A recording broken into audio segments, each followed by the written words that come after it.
مار کے حق میں کامیابی پاکستان ایئر فورس کی بہترین کارکردگی کا مظہر۔ رافیل طیاروں کی صلاحیت صفر ثابت ہوئی۔ دنیا نے فضائی طاقت کا اتنا جرأت مندانہ استعمال کبھی نہیں دیکھا۔ آپریشن بنیانو مرسوس میں پاکستان نے سائبر وارفیئر میں اپنی برتری ثابت کی، دشمن کے دانت کھٹے کیے۔ پاک فضائیہ کا ہر جوان ملک و قوم کے لیے ہمہ وقت تیار ہے، پاکستان کی سالمیت پر کبھی بھی آنچ نہیں آنے دیں گے۔ Air chief marshal Zaheer Ahmed Babar Sidhu کا دو ٹوک پیغام، کہا پاکستان امن پسند ملک ہے اور امن کے لیے کردار ادا کر رہا ہے۔ اگر کسی نے امن کی خواہش کو چیلنج کیا تو اسے منہ کی کھانی پڑے گی۔ دشمن کو اس سے بھی زیادہ نقصان پہنچا سکتے تھے، لیکن ہم پروفیشنل فورس ہیں۔ ایکشن کیلکولیٹڈ اور مؤثر ہوتا ہے۔ فیلڈ مارشل سید عاصم منیر نے مارکہ حق میں قائدانہ کردار ادا کیا۔ In a remarkable show of unity, the people of Pakistan and its armed forces defeated the enemy with far greater numerical might.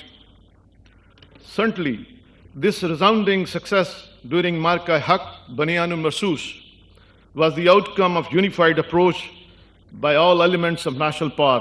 For the first time in history, ladies and gentlemen, Pakistan Air Force conducted full-spectrum, multi-domain operation. The world was stunned to witness the superb execution of Pakistan Air Force operation that were excellently choreographed and flawlessly executed.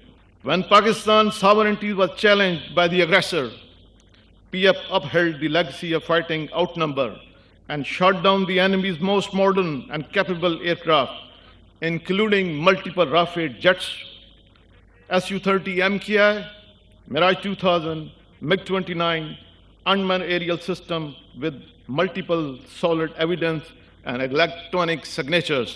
In the wake of Marka-e-Haq, Pakistan has successfully emerged as a net regional stabilizer in this part of the world. The rising global relevance of Pakistan remains a growing concern for our adversary, as it exploits every opportunity to malign and destabilize Pakistan on international front. The national leadership and defense forces of Pakistan, backed by a brave and resilient nation, are committed to safeguard a geological, geographical and aerial frontier of this great country at all costs. دشمن پر لرزہ طاری کرنے کے لیے پاک فضائیہ کے جانباز تیار۔ PAF رسال پور اکیڈمی میں گریجویشن کی پروقار تقریب، پاس آؤٹ ہونے والے کیڈٹس کی شاندار پریڈ، پاک دھرتی کے چپے چپے کے دفاع کا حلف اٹھایا۔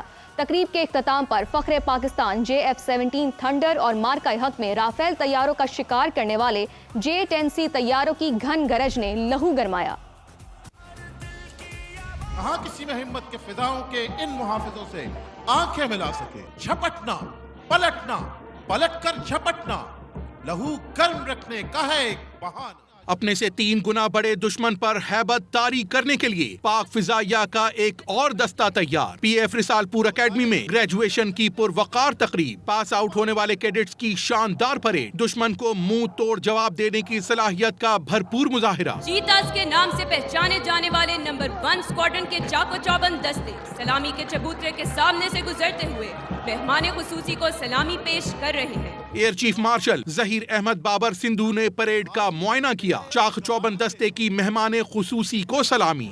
خواتین و حضرات، آج ہی کمان سنبھالنے والے aviation cadet academy under officer Ibrahim Shah کی قیادت میں پریڈ سلامی کے چبوترے کی جانب بڑھتے ہوئے جوانوں نے پاک دھرتی کے چپے چپے کے دفاع کا حلف اٹھایا۔ میں خلوص نیت سے پاکستان کا حامی اور وفادار رہوں گا۔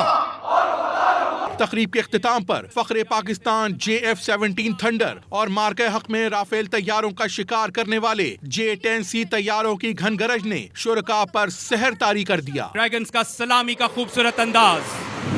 For the grand finale to boost up the morale of our entire nation, another formation of